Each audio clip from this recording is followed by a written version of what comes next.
C'era una volta una donna con una memoria da far paura.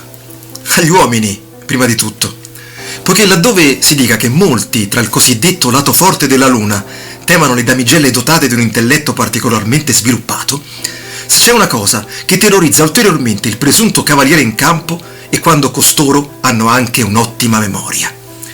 Ecco, proprio così la nostra era detta nel quartiere: la signora che non dimentica. Per tale ragione, allorché ti fossi presentato alla sua libreria per acquistare il famigerato volume Non ricordo il titolo, aggiungendo i soliti inutili indizi come "lo ha scritto quello lì con la barba" o "il libro con la copertina rossa", eri sicuro che prima o poi avrebbe risolto l'enigma.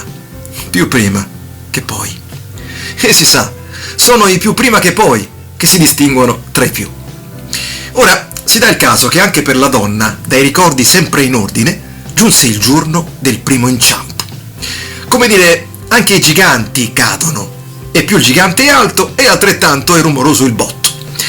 Capitò difatti che la nostra avesse dimenticato di pagare una multa, una contravvenzione di molti anni addietro, cosicché quest'ultima aveva compiuto il classico mostruoso percorso mutante, o multante, fate voi, dalla multa alla multa con maggiorazione, dalla multa con maggiorazione alla multa per non aver pagato la multa con maggiorazione, per passare alla multa con maggiorazione per non aver pagato la multa con maggiorazione, per poi salire all'anello superiore, ovvero scendere di girone infernale e trasformarsi in una rovente cartella esattoriale, lasciata marcire negli anni, agevolandone la metamorfosi in un'orribile ingiunzione di pagamento traboccante sangue e livore.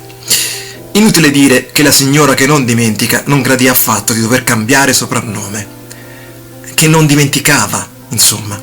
Così, a dir poco mestamente, si recò all'ufficio riscossioni. Fece la triste fila di persone rigorosamente col capo chino e il portafogli tremante nelle mani, e una volta giunto il proprio turno levò la testa verso l'incaricato. Che splendore la luce di un ricordo mai sopita, a riprova del fatto che non è vero che solo il riso allunghi la vita, ma anche la memoria, perché è essa stessa a nutrirsi del vivere.